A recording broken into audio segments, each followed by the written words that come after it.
Pa! Oui!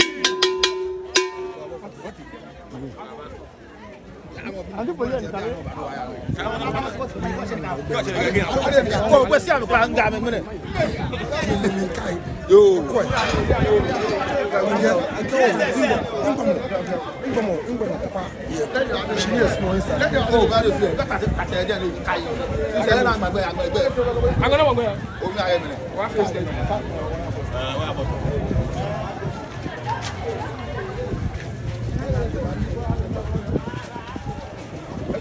yo, you can't put it. I know, but authorities.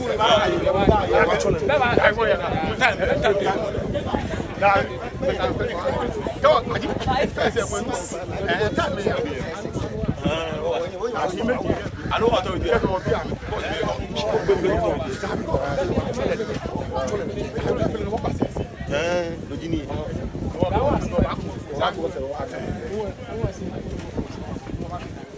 You ain't doing I got to call you.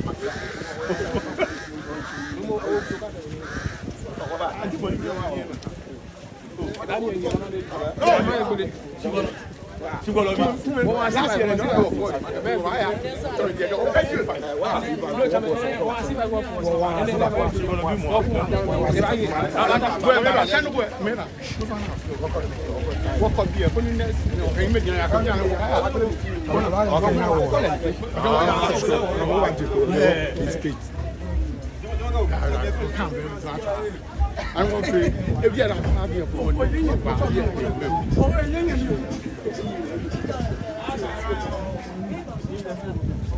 you know, I mean, come with you. Come on, Penny, I don't know.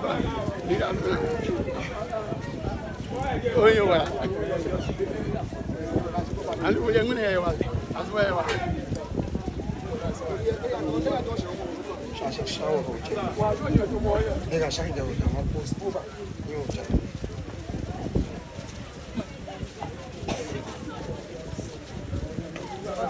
I'm a good I tell you, you get I'm about I'm a well.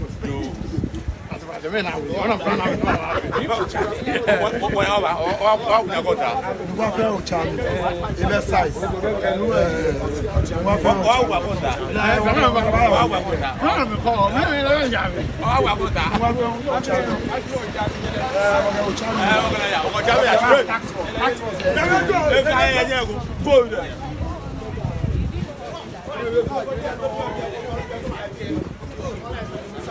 want to try to hear that.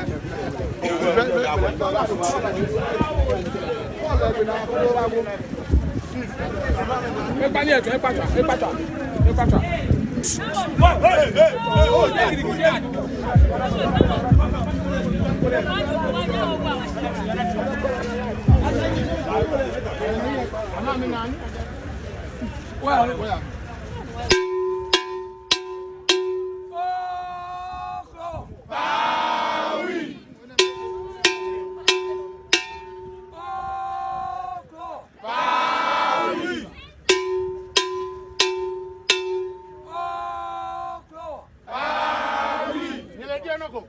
Nungua man chen wenyana, nungua man kalo wenyana, nungua passion wenyana, aga people be. Kaya ngene tuna ke ane, nungua me jam kusungo krede sisi. Kaya ngene ke awa small ho, atwa ade atu ampe. So mo etwa aba, mo se npa ni. Je nungua pe wa, si eya nungua akrowa FM. Dragon yemi, Majo yemi, Lashibi yemi, Sakumono yemi, Opegono yemi. Bo Batona yemi, Botema yemi, Santo yemi, Oibu yemi, Adotema yemi. Tashi tabiano, Jeno, Nungua, tabiano yemi, Sakumono yemi, Zongo FM yemi, Monica leve, no atani, le mark of Baye, wa pa.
Ana mbabu chimi wo ba yi ton wa na.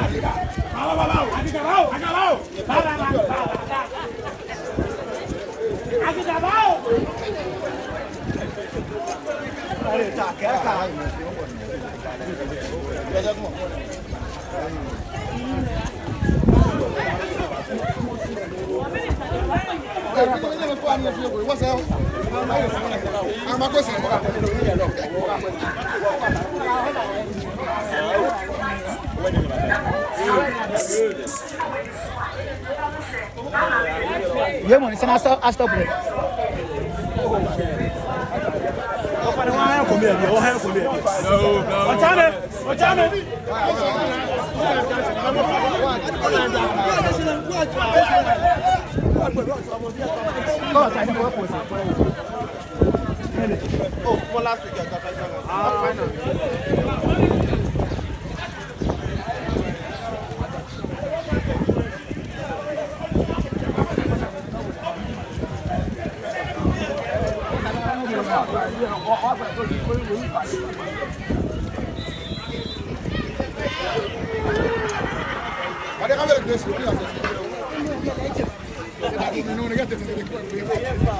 Itu na short.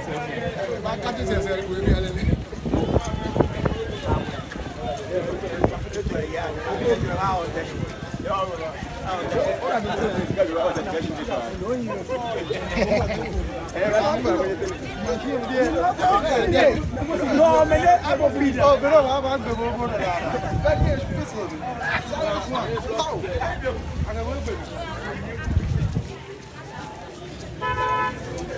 Money bag at all. Super.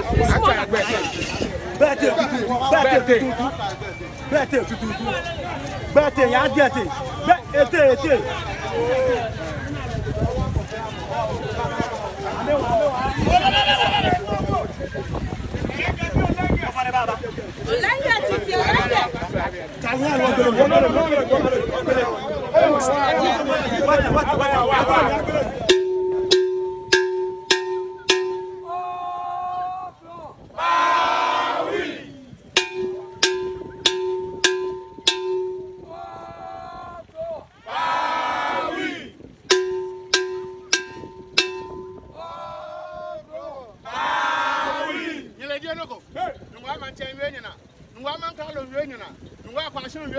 I can minute to neck and never go credit or fear.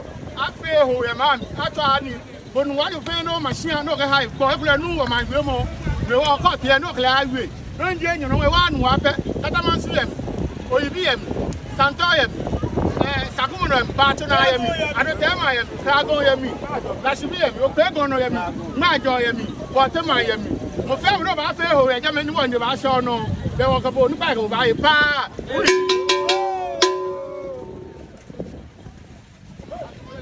I don't know, I'm guessing you go away. Okay, I have to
Hello, bro.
was go cockage and go she who go and say ranch.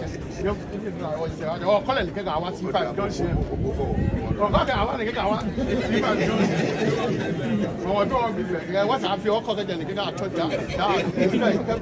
Correct. What do you now a sanction our minute. Man be any guy against a fire you against a fire to many and I mean I got best and I when you return you can walk. Why is your mom more fair the it is your boundary now fair. You radon agwagwe. Chame again. If I get any wash here. If I know what to if you. If I wash and in wash you want to yoke a hammer. The Gbemli la. It was hammer. You buy yeah what to if you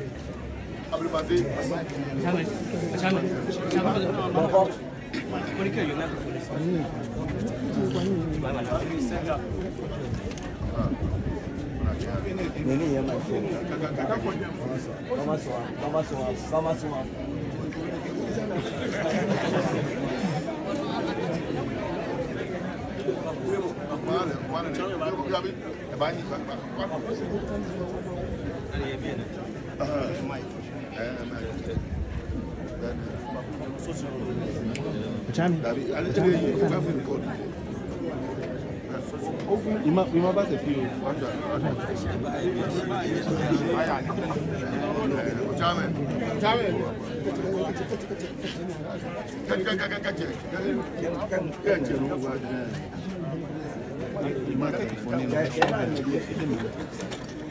Ima.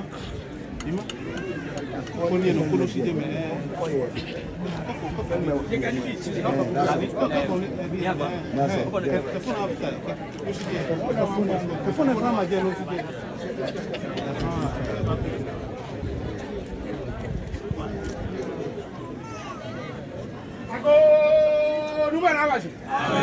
Tata maniaba Gbemli afa ekombe ta maniaba tini twashani feel no from a big guy. I go Nungua maniaba Gbemli afa ekombe ta maniaba Nungua manche twashani yo go you know More time bien More time bien only share man be fair at the ake yaw le ko hibene da ma fair shi yaw mene Nungua me echo akashe afiyeli ye mancheke wulo me anoni yaw shi ma fair noni yaw lo boni ba ku ahene yaw e wo na yaw ka wo be wo tra she die ne anan afi potene wo to de ba yi yaw chini yenye ba gbe yi ne yaw anaka Nungua efa yaw lele mo chame eyo mo kuka chon yi yaw ake ibasumo ni meji han hale he yaw koni wasa afi bele yaw ke amenyomi yaw e chon he ni abanye amba lo yaw dana me kwa shedi ne yaw ni noni in college yaw e jomo ne yi yaw wo himeji wo tra sha wo ga wo che shile yaw wona ke je chele Nungua yaw lo ni bia ko me ni je kusum fitemu ni yaw shi kusum samu ni yaw le sake wonyo wo fi yaw Kanye ba bole kaje Nautical College yaw Allo Regional Maritime University yaw nye kaje barrier nye ka bole shaun nye ka ba hu yaw wo ye de ka kan na kan gbele yaw wo ba menye yaw ko ni meli yo se fi anale ake Nungua eyi afi yaw de pie in yo mo kwa kashi wo gambe allo gadangwe bi yaw ni wale nyongo jamo yaw allo wo ye nyongo jamo suwe yaw wo no je me ni wo fito kusumi yaw je mu ko yaw she woni yaw me gba we ku kan na fe fai yaw ngba wulo me ka gba fo chama fe fai yaw mo fe mo anale ake ene Nungua ake kuwe wo su je ne yaw je wo ka mu ko su di yaw do ka wo nye wo su ni wo mfe yaw kamu no ke enwo na yaw wo wole ne wo do wo fio yaw mene Nungua enga agboi yaw nikaja ka nga agboi e minta ne ngba to ndoko yaw wo meni wo ya solemo yaw ni ka eshe beku yaw no ashe solonju na yaw ona ka shi akacho engashinana Yao. Kamu kwa bia ne ke lie Yao. be le ho hogbani ba ne e Solomon ko ne kwe Yao. afio ya Presby Yao. afio ya Anglican Yao. afio ya Methodist Yao. afio all the Pentecostal churches say pe pa Yao. e show level Yao. ni amenga so mucho ra ke chofo shinana Yao. me na to aka ebu e Yao. e shebeni aka mokonkron hiwale bagbasan Yao. sake islami afa dio Yao. no asmo distraction Yao. nika moko ya moko mba Yao. e ba momoni akachuo ni na Yao. energy wo game akusu Yao. na ene no ma no mi akeshi lela ke wo je Israel wo ba Yao. e jake ne afio ya Israel Yao. ochi ne wo ke cho enga agbofe agbodibo to ma mi na Yao. wona fe ni meji ke ye meji mo fe mo akro esen Yao. mo fe mo abo echa enyongo Yao. ne eye ebu awo Yao. ko ni da ka bi wo hye Yao. ni aka akeshi wo ye Yao. makpa fai Yao. wo blantaye Yao. be ko me ka shede ke be Yao. wo futuo Yao. dika atema mi Yao. bibi ni esa Yao. no ya fio Yao. nke shiba fe npa ma bi fe fai Yao. me ni ba ya ma mi na ma akwa ke ale no ne ke kusu ne akantu ni lo e Yao. amechuchu amebu amehi Yao. koni me na ba ni na ho ke na kambule aha mi Yao. ka o ta ni oye moko no Yao. je no nye Yao. ka o nje moko no do ye no Yao. blofo chole suppression Yao. ni no ele je authority ni Yao. but influence is an authority Yao. okay mo ba ye doko bi lo ba ne la ke no na fi o Yao. e ba wa le hu Yao. de ba wa bo hu Yao. do mi no ne fata e ko ni afi Yao. aninya na ka shi be ko shani Yesu ni e ya manko no Yao. e ya she e ko ni na me ni ametwa card na me fe ni bi short Yao. ne ba ne ya fata me ni ka me fe Yao. ne ka me fe gbe na Yao. be na gbe le hu ewie mo de hie ke ha me Yao. wo ka ameka wo fe wo no Yao. wo ka me ba fi ame no Yao. wo pa gbo e fe fai Yao. ene game akusun ne Yao. gadangwe wo kusun ne Yao. amebo mo de ni ameka tuni ame ha wo Yao. ko ni wanya me Yao. ni amehu amenya wo hi Yao. illa ke mo ko ye bi ene ni ibanye kan ni ga bible ojoban Yao. sika mo no nyo kan hu e ka otehia Yao. nya kan ya Isaiah 57 Yao. icho nyuma ke ejwe Yao. Isaiah 57:14 Yao. wo no jino ni don ye hye Yao. mene wa chi agbo ye Yao. wo ba soli Yao. wo ha wo bolo Yao. ko de bo wo to yi Yao. wo wa je gbe Yao. no kan Isaiah 57 reading from the 14th verse say Yao. e ba chonya ke ye wa nyi wo da je fa ka wa je gbe ye fe wa yin meji Yao. he fe ne fe doko ye fe wo jula fe gojin ke jo fe wo sa fe no Yao. e ye bible le mi Yao. wo ke je Israel ke ba Yao. no ko chake Yao. ye fe nya iradon Yao. bode nya ba ne Yao. moko ite ntwe akakpo Yao. wo sa afike abi wo hye akake wo fe wo ye Yao. ka ata wo anawo Yao. nungwa akwagun Yao. nungwa akpleke Yao. ye fa ye fe achomoto na me wo ka trash Yao. ni wo fa mango jiro wo ka jo ame Yao. ka wo na di ye efe eya e Yao. twa no manya ba Yao.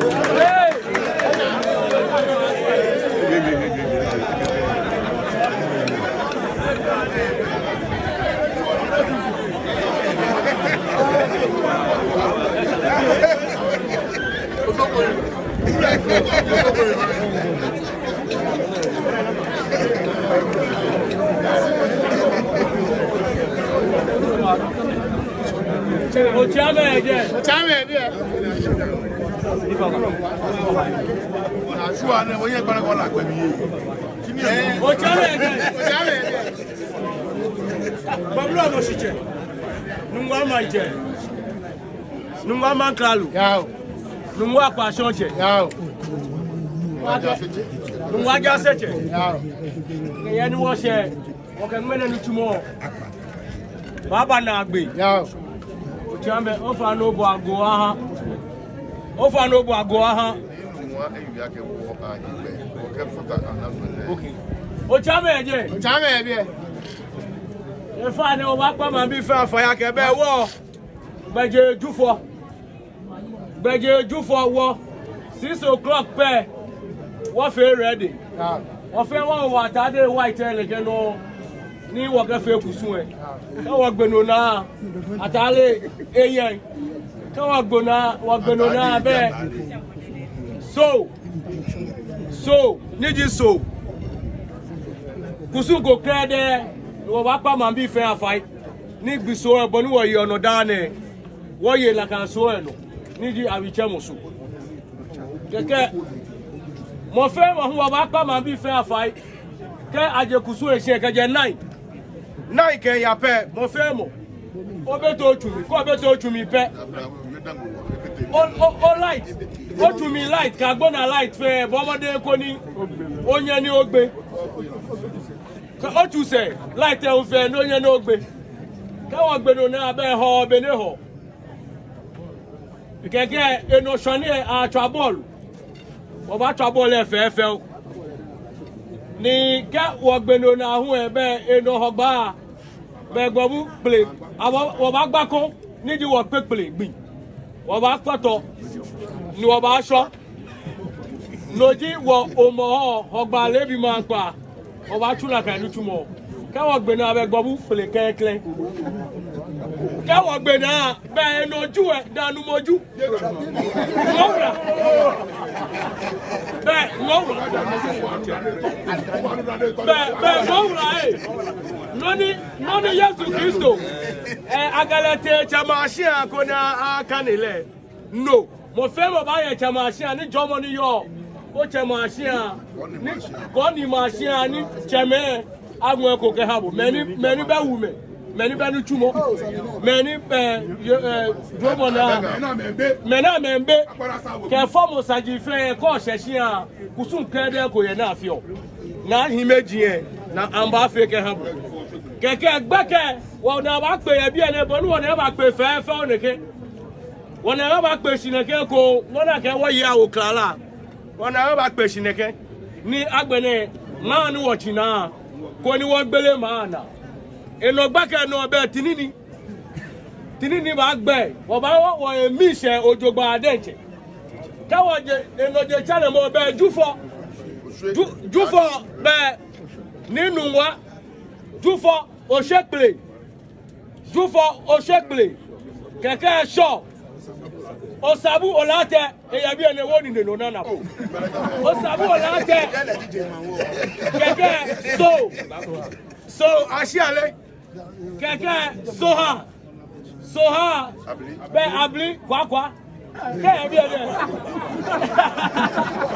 abli kwa eya bi ene keke ho chawe otrome keke eno hogba be gbobu ba ko kro niji na gbegbobu play keke wo ke afie noni mambi ba na wo ke no e ba na gbe noni shepe je akebe himeje ma ya gbatu ami ko ni kusu ni yo e gbatu ami fe ni age kusu ancha no o chame ko ni se mambi fa de akebe noni ni Nungua ke Nungua mankalu Nungua kwa soche ke mambi a yo be mambi le pesi ya be fioni ni Nungua ke Nungua gbabu romo Nungua kwa so Nungua mankalu Nungua ja seche ke Nungua kata man su manche be fiona me ya ga me ke ne o jame be ye ni wo se o furu am babu ago o furu am ko ni ke wa te site no ago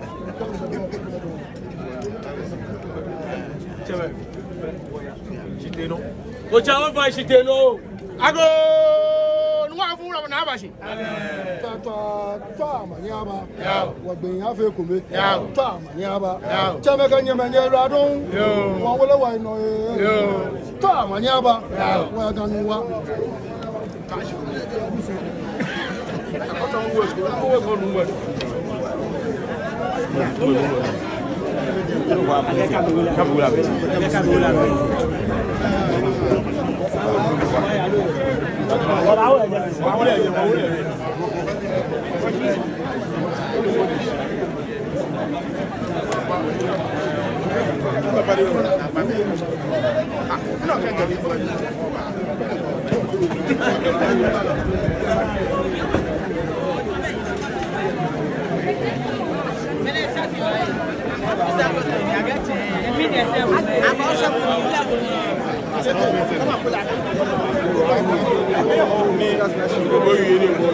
Ó passa o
I'm a colony.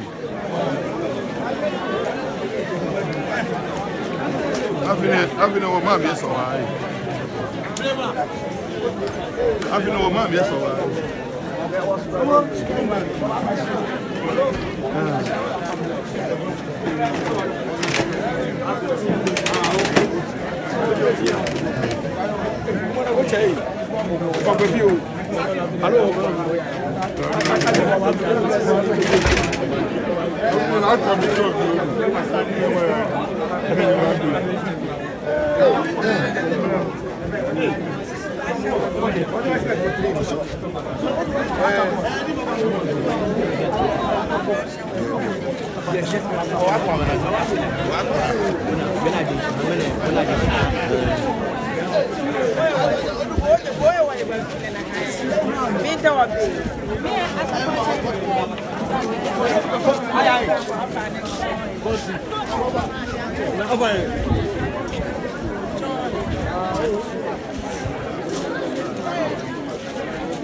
Hey, Baka, Eugenia.